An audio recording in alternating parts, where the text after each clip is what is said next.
Desgraciadamente, no cabe duda de que el ser humano es, en general, menos bueno de lo que se imagina o de lo que quiere ser.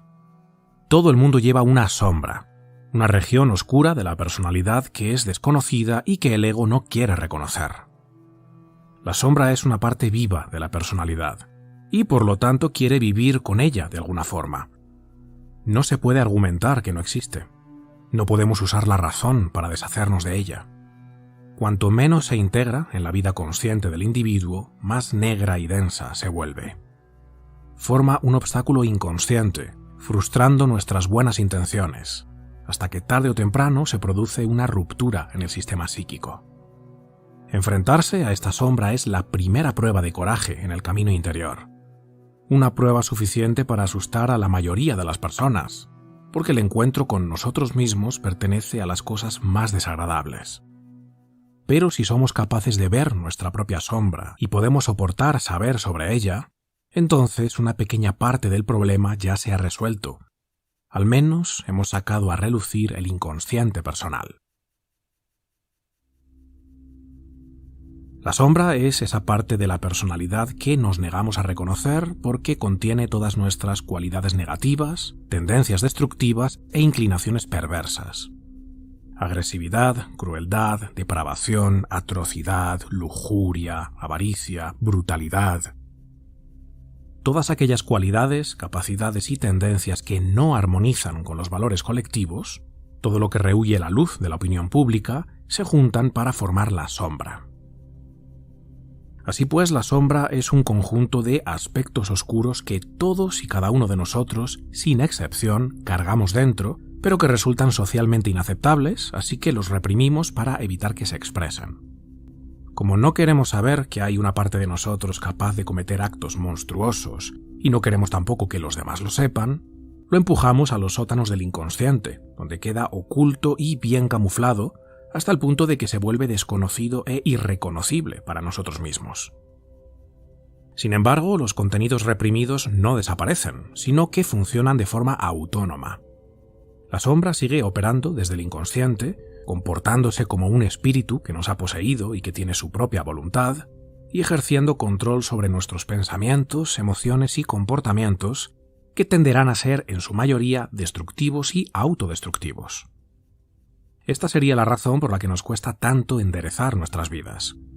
Aunque sabemos muy bien qué nos conviene y nos hemos propuesto hacer lo que sabemos que nos beneficia o dejar de hacer lo que sabemos que nos daña, nuestra sombra anula esta parte consciente y nos lleva a la misma inercia destructiva una y otra vez.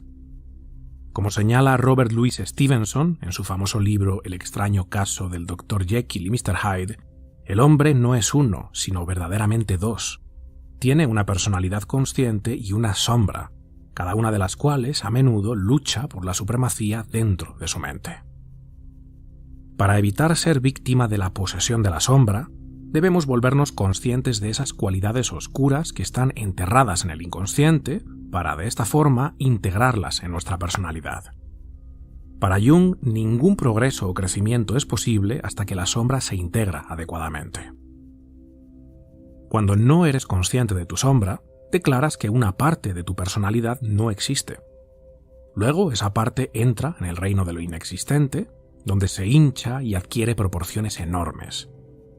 Si te deshaces de las cualidades que no te gustan negándolas, te vuelves cada vez más inconsciente de lo que eres, te declaras más y más inexistente, y tus demonios engordan más y más.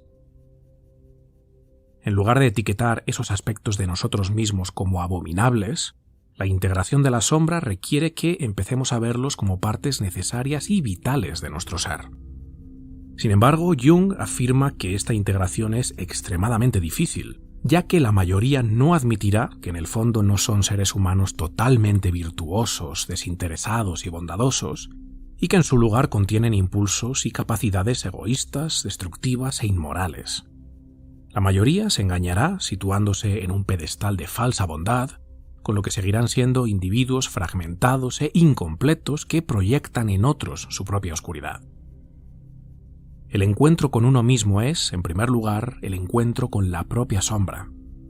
La sombra es un paso angosto, una puerta estrecha, de cuya dolorosa constricción no se salva nadie que desciende al pozo profundo. Pero uno debe aprender a conocerse a sí mismo para saber quién es. El potencial para cometer los actos más horribles está presente en todos los seres humanos, lo cual, por supuesto, también te incluye a ti. Las peores barbaridades cometidas por otros individuos a lo largo de la historia son atrocidades que tú también podrías llegar a cometer. Lo más despreciable de la condición humana también vive en ti, y reprimir todo eso solo alimenta al monstruo, que acaba apoderándose de tu inconsciente y convierte tu vida en un desastre. Cuando uno trata desesperadamente de ser bueno, maravilloso y perfecto, la sombra desarrolla aún más una voluntad definida de ser oscura, malvada y destructiva. La gente no puede ver eso. Siempre se esfuerzan por ser maravillosos y luego descubren que suceden cosas terribles y destructivas que no pueden comprender y niegan que tales hechos tengan algo que ver con ellos. O si los admiten, los toman como aflicciones naturales o tratan de minimizarlos y trasladar la responsabilidad a otra parte. ¿Qué sucede cuando dejas de reprimir lo peor de ti y lo integras en tu estructura psíquica de forma armónica? Lo mejor de ti empieza a surgir. Porque la sombra no solo contiene aspectos destructivos de la personalidad, sino también capacidades creativas muy poderosas que fuimos reprimiendo a medida que crecimos. La sombra muestra una serie de buenas cualidades, como instintos normales, reacciones apropiadas, intuiciones realistas, impulsos creativos, etc. Muchos de los rasgos e impulsos que fuimos reprimiendo acabaron enterrando también a nuestros talentos y habilidades innatas. Por eso, cuando la sombra se integra, alcanzamos lo que Jung llamó la individuación. En palabras de Jung, individuación significa llegar a ser un individuo, entendiendo individualidad como nuestra peculiaridad más interna, última e incomparable.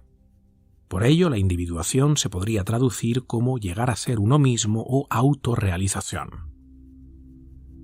¿Cómo integramos nuestra sombra? Jung señala que no existe una técnica generalmente efectiva para asimilar la sombra. Es más como la diplomacia o el arte de gobernar y siempre es un asunto individual. Primero, hay que aceptar y tomar en serio la existencia de la sombra. En segundo lugar, uno tiene que tomar conciencia de sus cualidades e intenciones. Esto sucede a través de la atención concienzuda a los estados de ánimo, fantasías e impulsos. En tercer lugar, es inevitable un largo proceso de negociación.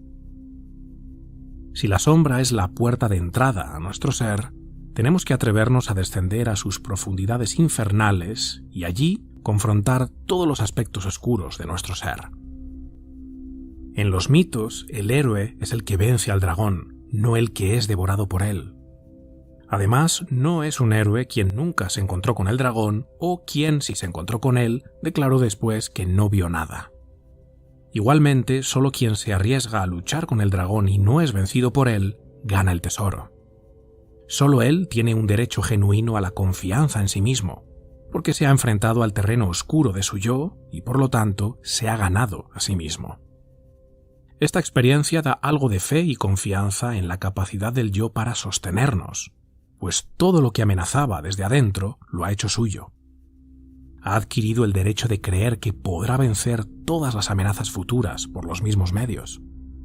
Ha llegado a una certeza interior que le hace capaz de confiar en sí mismo.